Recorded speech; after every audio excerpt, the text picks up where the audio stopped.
بيقول لك ايه؟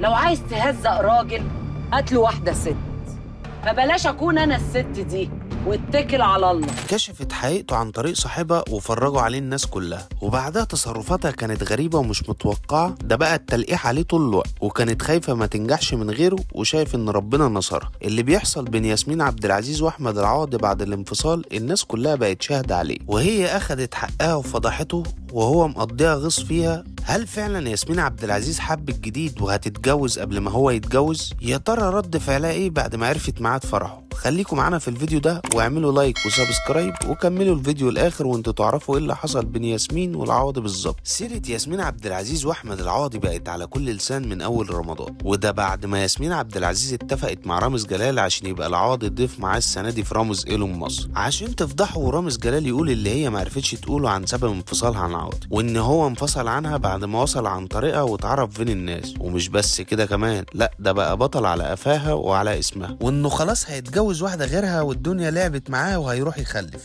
وده بعد ما هي كانت بتحاول تخلف السنين اللي فاتت دي وربنا ما أردش. وبعد ما الحلقة طلعت هي كانت بتاكل فشار، وكانت صريحة بقى انها خلاص بقت في خصومة معاه، وكمان اكدت على الكلام بتاع انها اتفقت مع رامز عشان يكشف الحقيقة، وان العياط اللي عيطته كان من حرقتها على اللي اكتشفته وعرفته عن العوض. بس الموضوع بينهم ما وقفش على كده ابدا، ده العوضي خرج وقال انه مش فارقة معاه اي حاجة رامز جلال قالها عليه. ومش بس كده، لا ده كمان قال انه هيعدي ليه اللي حصل عشان خاطر ياسر اخوه. بس المفاجأة اللي محدش كان يتخيلها ان ياسمين عبد العزيز بجلالة قدرها كانت خايفة ما تنجحش من غير العوض، بعد ما نجحوا كتير مع بعض وناس كتير كانت شايفة انه بيستغلها. وعشان ياسمين تثبت ان هي صح وتكمل تلقيح عليه، نزلت فيديو ليها وقالت ان ربنا نصرها بعد ما المسلسل نجح والناس اتكلمت عليه. وكده فهد البطل بقى بينافس وتقابل حبيب، الاتنين بيعيشوا قصة حب مع ناس في الاعمال اللي بيقدموها. بس المفاجأة الجديدة بقى انها مش في المسلسلات اللي بيقدموها في رمضان بس، لا خالص ده كمان في الحقيقة. وقبل ما العوضي يعلن ان جوازه خلاص بعد رمضان،